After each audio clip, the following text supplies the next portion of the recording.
Hey guys, what's going on? Welcome back to another episode of Low Nose. I am Low. All right, so in this video, we're going to go over how to sync your video to your audio. Now, before we start that, you got to accept one cold, hard fact truth that the microphone built inside of your camera just plain sucks. It's garbage. It's trash.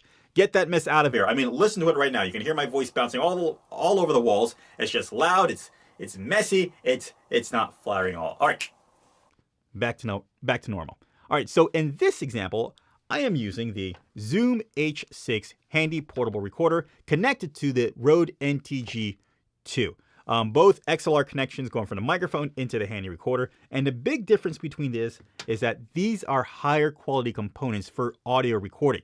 Nowhere near, or the components within your microphone for your camera are nowhere near the quality of these devices. Now, you can always connect a lavalier microphone from your shirt directly to your camera if your camera does have a microphone input.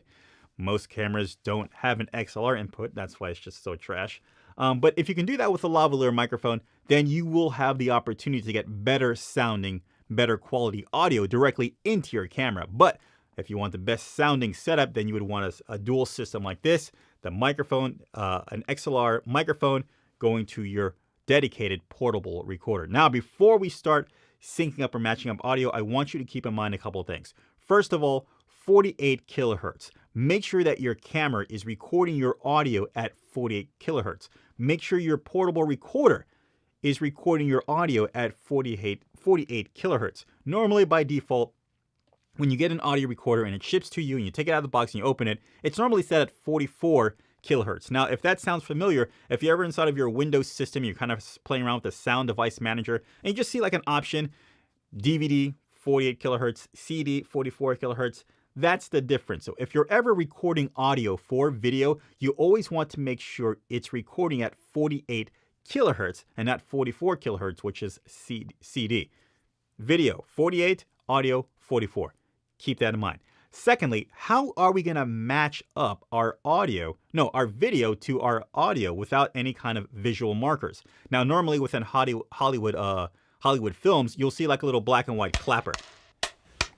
And that clapper is supposed to create a visual marker within the waveform of the audio that you can match in post. If you don't have one of those, then you can always do what I do.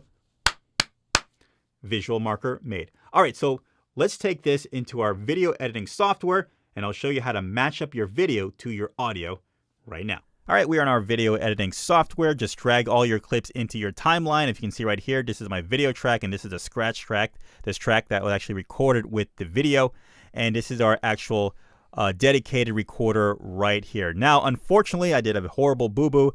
I should have done this in the beginning. Our 3 claps, that should be done at the beginning of the video and not during the end or the middle. So right now, you can see right here, this is the end of the video where actually it did my claps. What I'm going to do is I'm going to zoom in. I'm going to go right here. I'm going to zoom in, and I'm going to match up these markers, the claps, on the timeline as close as I can for them to match. Now, if you zoom in closer, you see you're gonna have to do some more adjustment. You want to grab your video and slide it over. Now, if you can see, our audio is kind of hopping, it's skipping as we drag. If you're using Vegas Pro 15, you want to go to Options and go to Quantize Frames and uncheck this. Now you will have smooth ability to match your audio.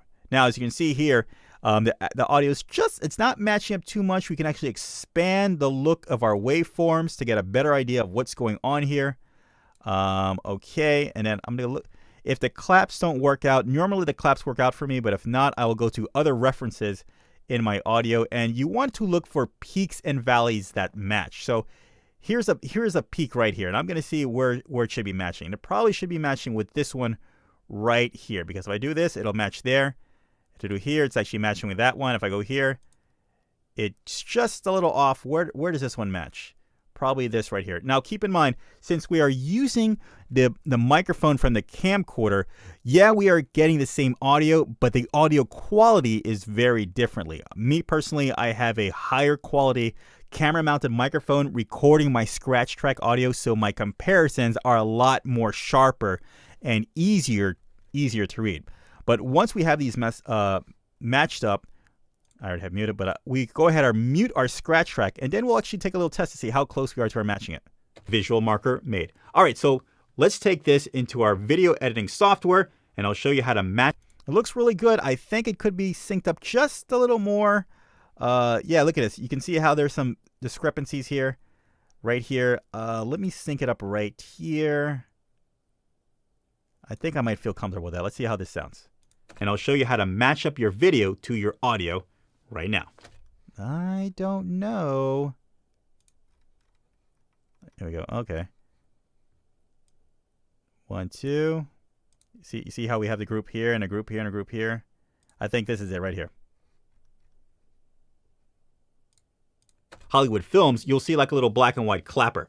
And that clapper is supposed to create a visual marker within the waveform of the audio that you can match in post. If you don't have one of those, then you can always do what I do. Visual marker. Okay, that looks good. And that's how you sync up your audio in Vegas Pro. Now, if you don't want to do the whole manual thing, there are automatic options that you can choose. You can go to Plural Eyes 4.1 or redgiant.com and look for Plural Eyes. What this does, it automatically lets you record. I'm sorry, it doesn't let you record. It automatically lets you sync up your audio between your scratch track and your dedicated recorder track. And while this might be overkill for 2 tracks that we're doing right now, if you've got like 50 different video tracks with its own scratch track and 50 different dedicated audio tracks, you would definitely want to use this instead of trying to sync up all of those tracks. This will do it in one big batch and sync it up for you. Highly recommended. If you don't want to do the manual way, definitely invest in Plural Eyes. Now, if you have Adobe Premiere, it actually has a built-in audio syncer for you. And also, I think it also in Final Cut X, it also has a built-in audio syncer for you as well. And this is it. This is how you sync your video to your audio. Okay, so I hope that video helped you out. If you liked it, feel free to leave a like. If you loved it, go ahead and subscribe. If you have any questions, comments, or concerns, go ahead, leave them down in the comment section below. And also, if you like the way my video sounds and you want these products for yourself, go ahead. I've got links in the description down below so you can see further reviews and also you can have the opportunity to buy it yourself. Until next time, guys, I will see you in the next video. Take care.